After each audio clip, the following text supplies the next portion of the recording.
Salut, c'est Raphaël et je suis ravi de vous retrouver dans ce nouvel épisode de podcast qu'on tourne ici à Madagascar.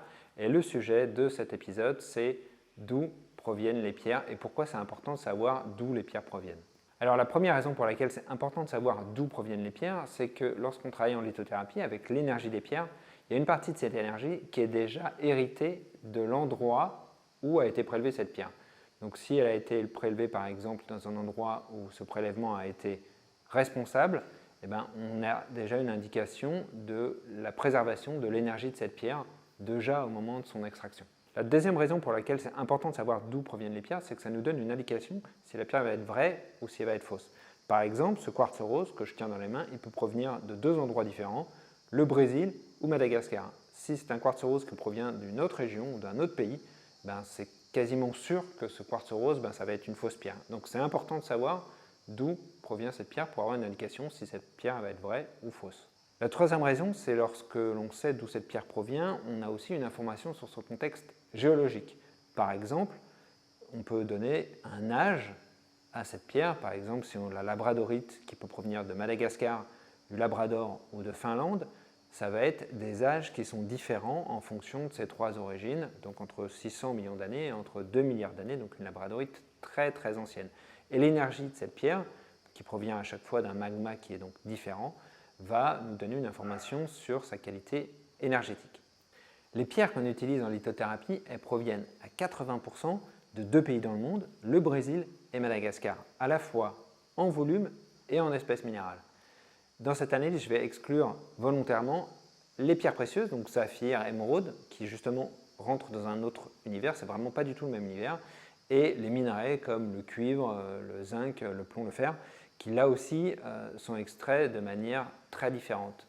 Je préfère d'ailleurs même préciser que tous ces minerais dont on extrait des métaux proviennent de mines, alors que la plupart, la très très grande majorité des pierres, des minéraux qu'on extrait, comme le quartz rose, proviennent de carrières. Donc ça veut dire que ce n'est pas du tout la même façon de les extraire. C'est-à-dire que, par exemple, le quartz rose, ici à Madagascar, ça extrait de manière subaffleurante, c'est-à-dire qu'il y a une montagne, une petite colline dans laquelle on voit une pierre. On extrait cette pierre directement avec une pelle et une pioche, et puis on récupère cette pierre jusqu'à épuisement d'un filon. Ça ne fait pas des grands trous, en tout cas des grandes mines comme on peut voir au Chili par exemple ou en Afrique du Sud. Au Brésil, on trouve de l'aventurine, du quartz rose, de l'aigue-marine, de la cyanite, de la lépidolite, différents types de quartz comme du cristal de roche, du quartz fumé, de la citrine et évidemment de l'améthyste.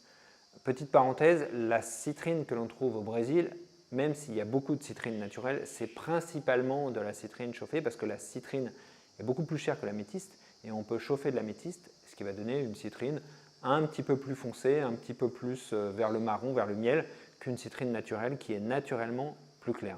Contrairement à ce qu'on pourrait penser, le Brésil, il y a quelques années, a imposé des restrictions environnementales très très strictes pour toutes les pierres qui sortaient des carrières et des mines de son pays. Aujourd'hui, toutes les pierres qui sont extraites du Brésil et qui sont exportées à l'extérieur du Brésil sont des pierres qui ont été extraites de manière responsable, c'est-à-dire avec ces contraintes environnementales très strictes qui sont imposées à l'échelle du pays. Alors au Brésil, ces pierres elles proviennent de deux régions et elles sont extraites de manière qu'on peut qualifier d'industrielle, c'est-à-dire que c'est sur des échelles de grandeur qu'on imagine difficilement, mais c'est assez représentatif si on regarde une carrière de ciment ici en France. Là-bas, c'est la même chose, mais pour du quartz rose, c'est-à-dire que ce sont des très très grands filons, immenses, et qui vont être exploités de manière industrielle. À Madagascar, il y a deux espèces minérales qui sont vraiment très très importantes, qu'on trouve vraiment en très grande majorité ici, et quasiment exclusives, c'est la labradorite et la célestine. La labradorite, on trouve également de la labradorite au Labrador et en Finlande, mais c'est quasiment exclusif à Madagascar, on en trouve de très grandes quantités et concentré sur une toute petite région. La deuxième, c'est la célestine qui se trouve dans le nord de Madagascar. Il y a de la célestine qu'on trouve un petit peu dans différents pays, notamment en France, mais cette célestine, elle est transparente, alors que la célestine de Madagascar, elle est d'un bleu très puissant et donc c'est celle-ci qui est très renommée dans le monde. L'exploitation des pierres à Madagascar, ça a une échelle totalement différente de celle du Brésil. Ici, c'est principalement de l'exploitation artisanale, c'est-à-dire quasiment qu'à la pioche. Il n'y a pas de gros trous creusés, c'est voilà, une petite carrière qui est réalisée suivant le filon de quelques dizaines de mètres, voire parfois quelques centaines de mètres de long, mais c'est tout. Et chaque région à Madagascar a son exploitation pour son espèce minérale. Par exemple, la célestine, elle est dans le nord-ouest de Madagascar. La labradorite, elle ne provient que d'une seule localité qui se trouve dans le sud-ouest de Madagascar. C'est pareil pour le quartz rose qui provient des plateaux du centre de Madagascar, etc. Par exemple, l'apatite, les différents jaspes, notamment le jaspe rouge et le jaspe kambaba qu'on ne trouve qu'à Madagascar et qui provient du nord de Madagascar, l'apatite que l'on trouve sur les plateaux, la tourmaline noire que l'on trouve dans le sud de Madagascar. On trouve également de l'amazonite, différentes pierres de lune de couleur, de la pierre de lune noire, de la pierre de lune verte ou de la garnierite, et de la pierre de lune orange. Différents types de calcites, un peu les mêmes calcites que l'on trouve au Mexique, donc calcite orange, de la calcite bleue. Des septaria sont des septaria que l'on trouve différentes de celles qu'on trouve en France, mais ces septaria, elles sont exactement du même type de formation, c'est-à-dire des cristallisations de calcite et de barite dans des marnes, mais celles-ci, ces marnes sont beaucoup plus anciennes que celles qu'on trouve en France. Voilà, c'est juste ces deux pays extraient 80% de toutes les pierres qu'on utilise en lithothérapie avec des moyens qui sont très différents, Brésil et Madagascar.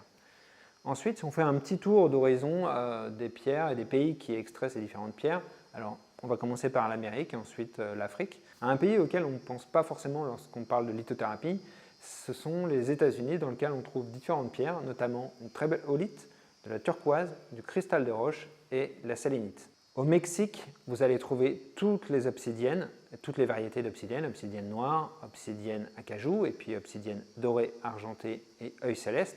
Cette obsidienne œil céleste, elle ne provient que du Mexique, exploitée dans l'ouest du Mexique de manière artisanale par des petites familles du Mexique. Et on trouve également de l'opale de feu, on trouve également de la fluorine, une très belle fluorine violette, et évidemment de la sélénite. C'est là au Mexique où on trouve les plus gros cristaux de sélénite. Je ne sais pas si vous avez déjà entendu parler de la mine de Naika qui se trouve au nord du Mexique. Et c'est dans cette mine qu'a été trouvé, dans cette grotte, une grande cavité, qu'a été trouvé les plus gros cristaux du monde, même tous cristaux confondus. Au Pérou, on trouve également de très belles pierres, comme notamment une très belle qualité d'amazonite, du chrysocole, de très belles pyrites et de la pierre de lune. Vraiment une très belle qualité de pierre de lune qu'on trouve uniquement au Pérou. Si on descend un petit peu, l'Argentine n'a pas beaucoup de pierres, mais des pierres qu'on ne trouve qu'en Argentine, comme l'améthyste rose, la rhodochrosite, qui est la pierre de l'Argentine, et puis beaucoup de météorites, parce que l'Argentine, c'est un très grand pays dans lequel il y a eu beaucoup d'impacts de météorites, et dans le sud de l'Argentine, à la frontière entre le nord de la Patagonie et puis le reste de l'Argentine, il y a eu une zone qui est complètement désertique, dans laquelle il y a eu des millions d'éclats de météorites qu'on appelle le Campo del Cielo. Au Chili, on trouve bien sûr le lapis lazuli, qui est la pierre du Chili, la pierre nationale du Chili, même si ce lapis lazuli il est exploité en beaucoup moins grande quantité et qualité que celui qu'on trouve en Afghanistan. L'Afrique du Sud est réputée pour ses variétés d'œil de tigre, donc œil de taureau, œil de faucon et du coup œil de tigre. C'est là où on trouve principalement cette pierre qui est d'origine métamorphique. Si on remonte un petit peu au Congo, qui est très réputé pour ses pierres précieuses, diamants et puis émeraudes, saphirs, on trouve également des pierres qui sont très importantes pour nous en lithothérapie, que sont la malachite et ses dérivés, c'est-à-dire le chrysocole, l'azurite et le dioptase, qui sont aussi des minéraux qui contiennent du cuivre. En Namibie, on trouve un petit peu un mélange des pierres qu'on trouve au Congo et en Afrique du Sud, mais en moins grande quantité. On trouve également de la sodalite qui provient de Namibie. C'est un petit peu la même chose pour la Zambie, dans laquelle en fait, on vient de découvrir de nouveaux gisements de ces pierres qu'on utilise en lithothérapie. Et en Tanzanie, même s'il y a très peu de pierres qu'on utilise en lithothérapie, il y a quand même le rubizoïsite et puis une pierre de lune, qui est une très belle pierre de lune qu'on ne trouve qu'en Tanzanie. Le Maroc, qui est réputé comme étant une très grande destination de pierres, de carrières, de mines, pour les amoureux des pierres et des fossiles, c'est vraiment une très grande et très belle région. On trouve notamment la sélénite. La plupart des lampes en sélénite que vous voyez ou des tours de sélénite, elles proviennent du Maroc. C'est une très belle qualité de sélénite, qui est très fine. On trouve évidemment toutes les pierres qui sont en périphérie des exploitations de phosphate, comme l'apatite, et puis la vanadinite. On trouve également de l'azurite malachite. Et puis, c'est au Maroc que l'on trouve toutes les géodes de quartz que vous trouvez sur le marché, que vous voyez.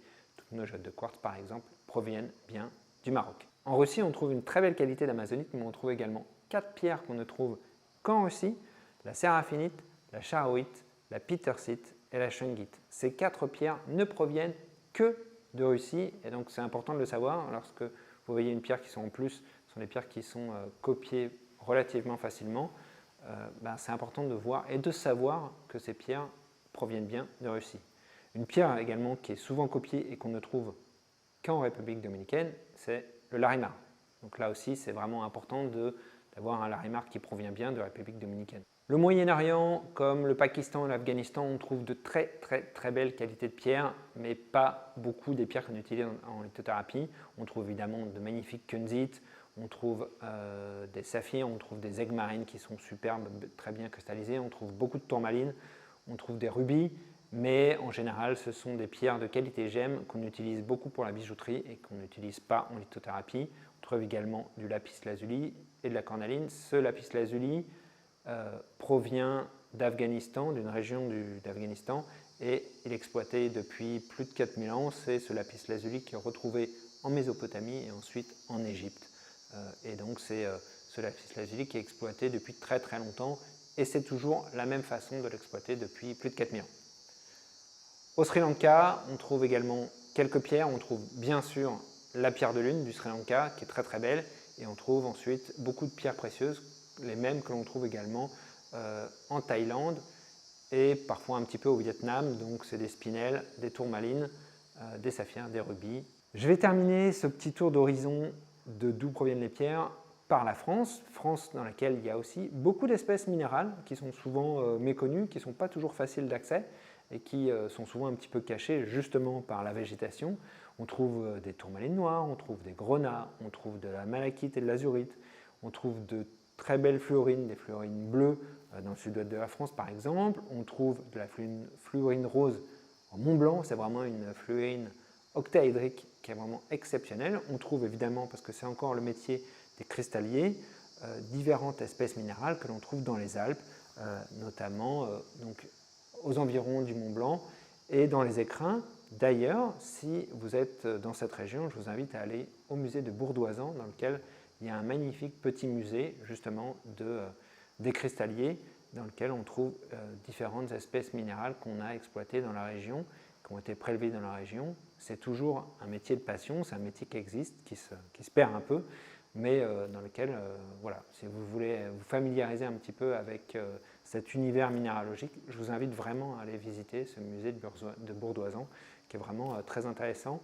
Également, si vous êtes à Paris, je vous invite cette fois-ci à aller voir le musée de l'École des Mines, qui est l'un des plus beaux musées au monde en termes de minéralogie. Alors là, vous allez pouvoir trouver toutes les variétés d'espèces minérales, qui ont été encore une fois principalement extraites en France, mais dans un horizon beaucoup plus ancien, et dans lequel effectivement on récupérait de très belles espèces minérales qui étaient associées aux mines françaises qui avaient pour des besoins industriels, mais dans lequel quand même on faisait attention, parce qu'il y avait déjà des minéralogistes, à extraire quand il y avait des beaux cristaux, de les laisser en l'état justement pour les collectionneurs. Voilà ce petit tour d'horizon pour savoir d'où proviennent les pierres qu'on utilise en lithothérapie. Donc beaucoup de pays différents dans le monde avec justement des façons d'extraire qui sont un petit peu différentes. Je vous invite, si jamais vous avez une pierre que vous avez achetée, que vous avez reçue, vous n'êtes pas tout à fait confiant, vous n'êtes pas tout à fait sûr de savoir d'où elle provient, et ni même qu'est-ce que c'est comme pierre, de nous envoyer un petit commentaire, une petite photo avec un petit renseignement complémentaire. Voilà, je l'ai acheté à tel endroit, par exemple, je l'ai acheté au Maroc, mais je ne sais pas trop si c'est une vraie pierre, une fausse pierre. Il y a évidemment des pierres synthétiques qui existent sur le marché, il y a des pierres qui sont reconstituées, il y a tout un tas de choses. Donc des fois, il faut un peu se méfier lorsque même on arrive dans un pays qui nous paraît complètement satisfaisant, dans lequel on sait qu'il y a beaucoup de pierres, et parfois on peut aussi se faire avoir et puis acheter des pierres qui ne sont pas du tout des vraies pierres. Donc si vous avez un doute, n'hésitez pas à nous envoyer une petite photo, à la fois soit en commentaire directement dans cette vidéo YouTube, soit par mail ou avec le lien que je vais vous donner dans la description. Si vous avez envie d'initier, de démarrer un travail énergétique avec les pierres, un travail en lithothérapie, je vous invite vraiment à suivre le lien que je vous donne dans la description. Ça permettra de travailler ensemble, d'abord à savoir quelles sont la pierre ou les pierres qui vous correspondent, et puis ensuite de changer petit à petit vos habitudes, de travailler avec ces pierres qui vont être un soutien inconditionnel au quotidien pour changer, pour transformer et pour améliorer votre quotidien. Voilà, je vous remercie de m'avoir écouté. Si cette vidéo vous a plu, n'hésitez pas à nous mettre un petit like, ça nous permettra de gagner en visibilité. Et puis si vous avez la moindre question, n'hésitez pas à la poser en commentaire, nous y répondrons toujours avec plaisir. À bientôt!